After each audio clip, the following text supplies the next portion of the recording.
Je m'appelle Clermont-Gauthier. Je suis professeur à l'Université Laval, cofondateur du CRIFP. Bon, à l'origine, le CRIFP, ben, ça ne s'appelait pas le CRIFP, ça s'appelait le GRISE. C'est un groupe de recherche qu'on a commencé, Maurice Tardif, moi, Claude Lessard et quelques collègues ici. On a fait ça à l'Université Laval, en collaboration avec l'Université de Montréal. Et on a on a mis sur pied cette petite équipe de recherche-là. Et à l'époque, bon, on avait obtenu plein de subventions au FCAR, que ça s'appelait dans le temps, au CRSH. Et ça allait bien. Et après ça, bon, on s'est fédéré avec d'autres équipes de recherche, à la fois à l'Université de Sherbrooke, à la fois aussi, à Montréal, il y avait le groupe qui s'appelait le Labri Prof. Puis, en même temps, ici, à Laval, il y avait d'autres équipes en éducation physique. Donc, de notre petit noyau de base, bien, le petit noyau s'est élargi progressivement pour devenir le CREFP, qui est devenu par la suite le CRIFP. Le E s'est transformé en I pour indiquer le côté interuniversitaire vraiment et le marquer de façon claire. Alors, ce groupe-là, qui est de notre petit noyau du début des années 90, bon, le bébé a grandi, est devenu un adolescent, puis là, maintenant, je pense que c'est une personne adulte. Le CRIFP est quand même un énorme centre de recherche très performant, très connu également. Je suis, bon, titulaire de la chaire de recherche du Canada en formation à l'enseignement. Alors, la formation à l'enseignement fait partie de mes préoccupations, mais il y a un aspect précis de la formation à l'enseignement qui m'intéresse, c'est la pédagogie. Bon. C'est-à-dire comment on fait pour enseigner à des enfants, comment on fait pour gérer des groupes classes. Alors, dans les programmes de formation à l'enseignement, souvent, ce qu'on constate, enfin, c'est qu'il y a beaucoup de didactique, il y a beaucoup de cours qui vont porter sur, bon, l'enseignement à l'intérieur de chacune des disciplines. Cependant, moi, ce qui m'a toujours fasciné, c'est que la problématique de l'enseignement, elle réfère à un groupe classe. C'est-à-dire, c'est pas un enseignant avec un élève, c'est un enseignant avec un collectif d'élèves. Et il doit gérer ce collectif-là pour que le collectif apprenne. Donc, il a à la fois mobilisé un certain nombre de stratégies pour favoriser l'apprentissage des élèves, mais il a aussi à mobiliser un certain nombre de stratégies pour favoriser la cohésion de son groupe ou la gestion de sa classe, comme on appelle.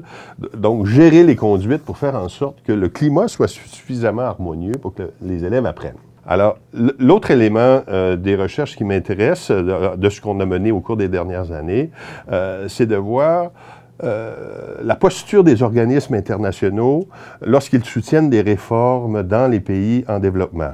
On le sait, non seulement les pays du Nord ont mené des réformes au cours des dernières années, les pays en développement aussi, dans le sillage des pays du Nord, ont conduit des réformes, à la fois des réformes curriculaires, mais des réformes de leur système de formation à l'enseignement. De sorte que, et moi, c'était ça qui était venu, qui était la source de ma préoccupation lorsqu'on a débuté le projet de recherche, c'était de dire, au fond, je vois des projets mis de l'avant par ces organismes-là dans les pays en développement qui ne me semblent avoir aucune allure. Aucune allure au sens où, non seulement ça ne semble pas basé sur des données probantes, mais en plus, je suis à peu près assuré de l'échec de ces projets-là, compte tenu du contexte difficile dans lequel ça se déploie, c'est-à-dire des classes avec des effectifs pléthoriques, des enseignants pas formés, des enseignants aussi qui ne disposent d'aucun matériel. Alors, quand tu es dans des conditions comme ça, il est pratiquement impossible d'arriver à implanter des réformes qui arrivent à peine à accoucher dans des pays dans lesquels les meilleures conditions se déploient. Bon. Alors, c'est comme un échec chronique d'un échec annoncé. Donc, on s'est intéressé à cela, puis on a essayé de voir, mais est-ce qu'il y a un discours pédagogique chez ces organismes-là? Quel est-il? Sur quoi se fonde-t-il? Et bon. Alors, on s'est rendu compte que finalement, il n'y a pas vraiment un discours pédagogique élaboré. Bon, on embauche des consultants ici et là pour mener des réformes.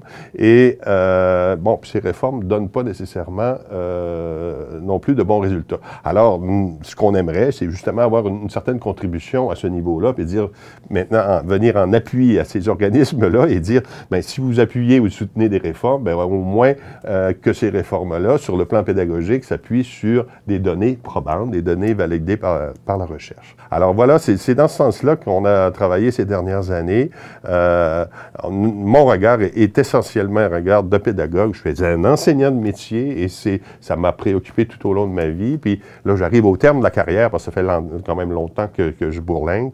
Et là, ben, il me semble qu'on a un héritage à laisser. Puis c'est ce que je cherchais au début, c'est de dire comment on fait pour enseigner? Est-ce qu'il y a des bonnes pratiques pour enseigner? J'ai commencé avec ça. Quand j'ai été formé à l'enseignement, je trouvais qu'on ne nous en donnait pas. Je comprends maintenant pourquoi on ne nous en donnait pas, parce qu'il n'y avait pas de recherche en enseignement qui se faisait dans les classes à l'époque. Mais maintenant, je pense qu'on peut arriver 40 ans plus tard et dire, ben voilà, ici, on a un certain nombre de stratégies qui semblent fonctionner. Alors voilà, il me semble que c'est un beau cadeau pour terminer sa carrière.